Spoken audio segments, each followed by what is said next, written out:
Hello and welcome.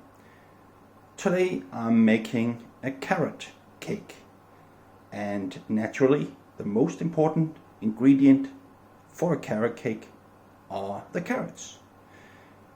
I use 350 grams of carrots for making this carrot cake, and then I use 4 eggs as well as 200 grams of sugar.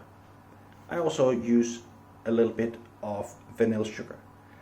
And I've experienced that to make the cake really fluffy, it's important to mix the eggs and the sugar for quite a long time.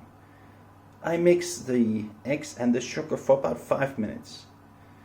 And then I also mix 2 teaspoons of baking powder into the mixture. I use 2 teaspoons of cinnamon, half a teaspoon of salt, 180 grams of flour, 1.5 deciliters of olive oil.